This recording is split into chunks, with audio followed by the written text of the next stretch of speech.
Hey, good morning, everybody. BDF44 coming at you with another video. All right, so I wanted to get this Laker Wizards video out very early. So obviously the injury report could change, but I got a lot going on in the apartment today, so I probably won't be able to have the peace to make this video as I normally do. So it's like 6 in the morning Pacific time, so a lot of this could change, but we'll just give you a rundown of what I think of the opponent more so, and then just move it on from there. So yeah, the Wizards coming into Crypto.com arena tonight. Obviously, that means Kyle Kuzma and KCP, two Laker champions that are going to be coming back home tonight to face us, and it should be somewhat emotional. I do expect some really nice tributes, video tributes for both of those guys, because even though at the end of the day with Kuzma, I think the Laker Nation was pretty much at peace with moving on from Kuz, and KCP had been here for several years. I think they had all gotten to a point where they had done everything they could do here.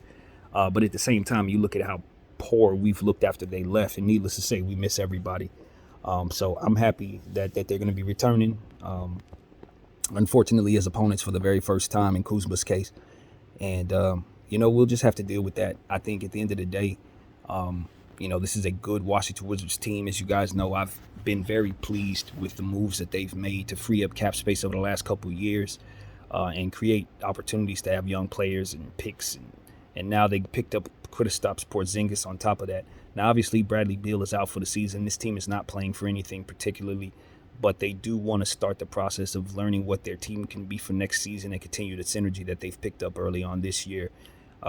It was rumors that they had issues with Spencer Dinwiddie, so of course he was traded away in that deal. They also unloaded a contract in that deal that wasn't all that great, unfavorable contract in my opinion. Can't think of the player's name, but he's a shooter for Dallas now. And I just think they've opened up things for themselves. They got Corey Kispert, who's down there shooting the ball. You got Rui Hachimura, who missed most of the first half of the season, who's now healthy and ready to go tonight.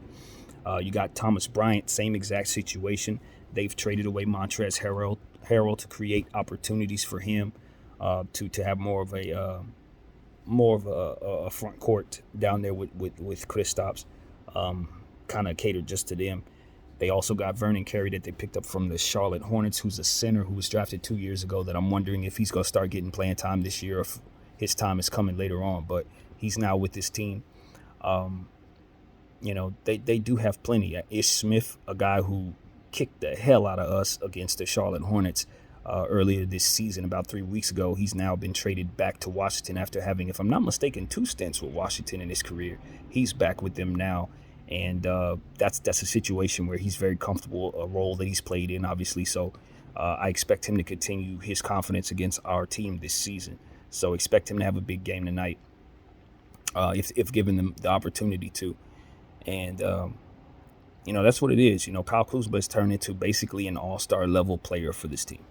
He's going to be featured. He's going to shoot the ball a lot, and I wouldn't be surprised if he has big numbers tonight going up against his old squad. We know he knows this building as well as any human being alive. And KCP just the same. They're going to create problems for us. Obviously, we know KCP is a defensive player. We've had the pleasure of him locking up players on the other team for us. But this year, we're going to have to go up against him, and he's going to give our guards as much trouble as they can handle. HBK, our guy... Malik Monk and those guys are going to have to really, really flex against this team to get shots off, because I think defense will be a big part of what it is Washington does tonight against us. So that's the thing. Obviously, small ball. You've heard me mention Porzingis. You've heard me mention Bryant.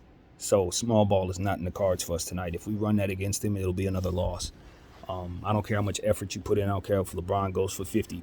If you don't respect size against Washington this season, we don't have the talent to beat them, straight up. We just don't. Not without AD down there. So it's one of those situations where, Washington's not a good team, but obviously we're a lot worse than just about anybody we face right now. So coming off a loss against the Houston Rockets where they scored 10 straight points in overtime, had an opportunity to win the game, obviously, on a reverse layup for LeBron James that he passed up for a pass to Carmelo Anthony that was well contested in the regulation, and it cost us, I think, ultimately what was our opportunity. And I think that's fresh in everyone's mind. LeBron is obviously dealing with a knee I'm not going to say a knee injury, but that's basically what it is. He's dealing with a knee right now. He's playing through, and that might have affected some things. He didn't play in the game before that, so we're not certain he'll go tonight. But if he does go, we'll expect him to do what it is that he does. He's Bron, and he's coming off since the All-Star break. If you ask me, he hasn't had his best couple of weeks, but of course in the midst of that he had his Laker high. So what are you going to do when a player's that great? You just await the next opportunity, and that'll be that. So that's what we'll do as Laker fans. We just appreciate him while he's here, and that's what we can say. Russell Westbrook coming off a 30-piece. I like that. He's getting his scoring up. We're a lot better team when he focuses on scoring the ball. Obviously missed layups, missed not tip ins, but missed jump shots, stuff like that. Can throw the team's rhythm off, but ultimately when Russell plays like he did against the Rockets, we feel a lot better about ourselves. Now, unfortunately, this was a situation where he was going up against his old team. So I don't know if that motivation will come tonight. But this is yet another one of those old teams, obviously, being that we traded Kuzma and all those guys for Washington, for him from Washington. So obviously we would expect he would be ready for this one. So that's what I'm hopeful for, that he'll continue his scoring ways, because that's ultimately what will help us beat this team tonight. Yeah, and you think about the Washington Wizards, you just understand that they are a young team missing some guys, but ultimately they are a new team putting together new pieces, young coaching and all of that. And they have the ability to blow you out, and they have the ability to get blown out. They're still not where they need to be in terms of being a team that should scare us, but nevertheless, they do have players that would be especially motivated to beat us. So with that being said, if we don't come in with a better mindset, specifically defensively, that we had in that last game, I do not expect us to get a victory tonight. This is just a situation where even when we're going up against bad teams, we know we too are a bad team. So you don't feel confident against anybody. You feel like you have an opportunity if the guys come out with the right mindset and are willing to play Dwight Howard so that we match up properly. If we can do that, maybe throw in a little Wenyen Gabriel at center so we can give ourselves a little more size than usual. If we can do those things, I think we give ourselves a chance. But if we go out there with 6'5" guys like we have been doing most of the season and just expect 3 guards and 2 forwards to hold down all those positions, Washington's going to have the advantage quite a bit tonight. So being that Coach Vogel is still the coach, those are things that he does consistently, so you can just pencil us in for concerns. That's just what it is. And I think I've driven that point home enough on this channel. I'm pretty sure you guys know that that's the end all be all in my mind. The roster itself is what it is, but it just comes down to not having all of the elements necessary to compete in a basketball game. Man, we don't have them. We just don't have them. So that's what I see. It doesn't really matter who we're going up against.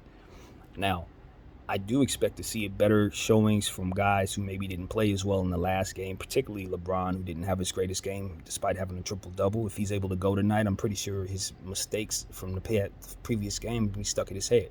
A guy like Carmelo Anthony missed a big shot. You know what I mean? And I know that he had to adjust. He wasn't prepared and all of that, but I'm pretty sure it's etched in his mind how that was an important game that we dropped. So I expect these guys to come out with a certain level of energy as it pertains to wanting to overcome and do away with that previous situation that we just had with the Rockets. It was an embarrassment to a degree, just how we showed ourselves in overtime, letting them score 11 straight points or 10 straight points in a row to start the overtime and just basically blow us out.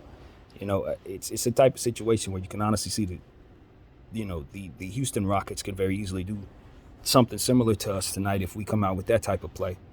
You got to guard the perimeter with some type of urgency. You got to have, size on the floor to help with rebounding and offensive rebounds. Guys who are smaller on the floor must think big. They got to rebound. They got to box out. They got to do those type of things, physical things, drawing fouls. And if we can hit a better percentage from the foul line, because lately we've been a little iffy there, that'll be helpful as well. And on the offensive end, please, for God's sake, please stop shooting so many damn threes.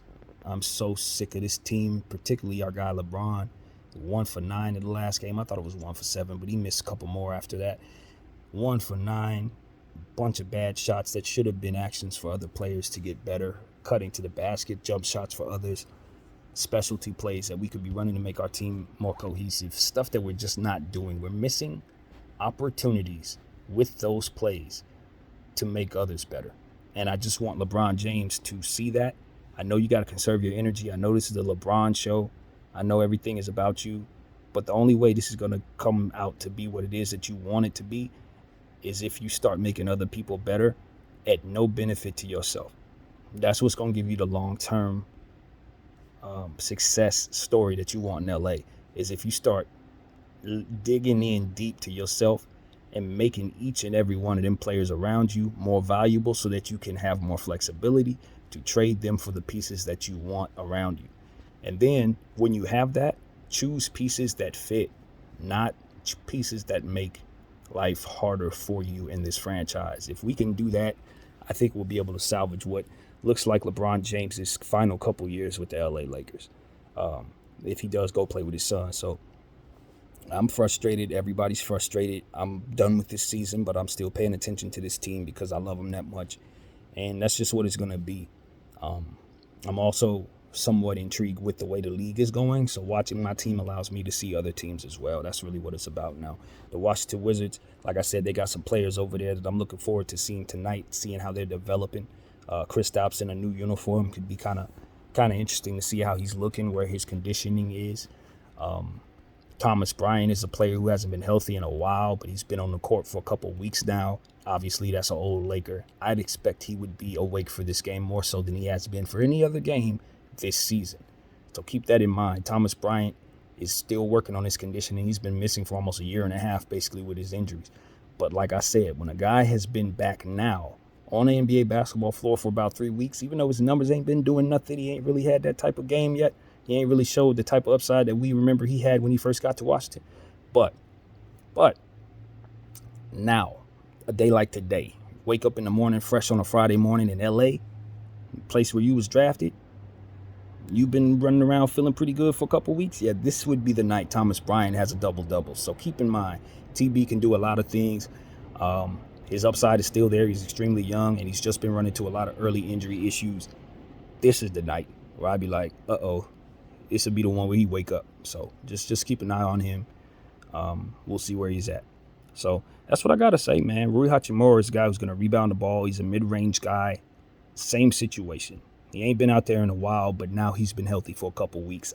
This will be the night he wake up. Remember what I said, because that's the type of thing I expect from the Wizards team. Because they got so much change that it's happened in their rotation and their roster over the last 3 weeks with the trade deadline and with players coming back from injury, to now certain guys have moved out the way for other guys to have bigger roles. Certain guys have gotten off the team so other guys can have better bench roles. That's a lot of that going on with the Wizards. They have more cohesiveness right now than they had, say, 3 weeks ago. So this is a perfect storm when you got a bad defensive team like the Lakers. You're on the road. You need a win on the road to feel good about yourselves. All these players are coming back to their old building. All this stuff is going on. You just really understand that the Wizards are going to be wide awake for this. This is the playoff game for this young team. And so with a guy like Kristaps Porzingis, who has a mentality of a win now piece, somebody who's looking to make a name for himself once again and establish himself as a star. It's just a lot of different things that make you understand that, you know, it's bulletin board material all over the place for that Washington team. They are going to come out with an intent on beating us in a confidence, knowing that if they do what they're supposed to do, they got a real good chance of doing so, are favored even. So that's what I got to say, man. Not a whole lot of confidence in the Lakers. I love our young players. I respect our vets. I understand that we're undermanned. I understand that Russell Westbrook's going through a hell of a time. And all of that's a perfect storm for bad. Obviously, we got Coach Vogel doing all the wrong things all the time. So it's like, you know, this is yet another game where you expect more of the same. That's just what it is. These are the Los Angeles Lakers 2021-2022, and they suck. Poorly, so bad. So it is what it is, man. I thank you guys for giving me an opportunity to get this video out earlier. Like I said, a lot of what's going on with the The game itself could still change. You definitely look for THT to try to go out there tonight. I know he missed the last game, played in the game before that, missed the one before that, just like Bron. So I don't know if that's by design. The Lakers are kind of resting certain guys in certain situations. It seems like there might be some method to that madness. But hopefully they both can go tonight. And yeah, from what I understand, this isn't an official update because I'm just getting this hearsay from somebody that I saw post something. This is not really, this may not even be real. Let's just put it like that. But from what I understand, we're about 2 or 3 weeks away from AD. Still about 2-3 weeks out. So that's not official. It's just that's just the hearsay. And he's still in that boot last I checked. So it is what it is, man. I don't know if we're going to shut down Bron. I'm at a point where I'm wondering if the Lakers just decide not to and just let him play it out, given that he has so many records on the line. There's so many things that we're trying to do. Obviously, he's about to pass Carl in like a couple games. So this is a situation where I don't think he wants to sit out for his own personal stuff. At the end of the day, we're still mathematically in a position to make the play-in tournament. So that's even more so a reason to think we're going to keep it going. I think playing young players give us the best chance of winning. So I think that that's a perfect storm for what the Lakers should be doing anyway, which is getting young players out there and letting them have opportunities to score the ball and do what they can do. So you guys know that's my thing, man. BDF 44. I'm looking forward to this game tonight. Welcome back, Kuz. Welcome back, KCP. We appreciate y'all. We miss y'all, champions. And it is what it is, man. Lakers Wizards tonight. BDF 44. Peace.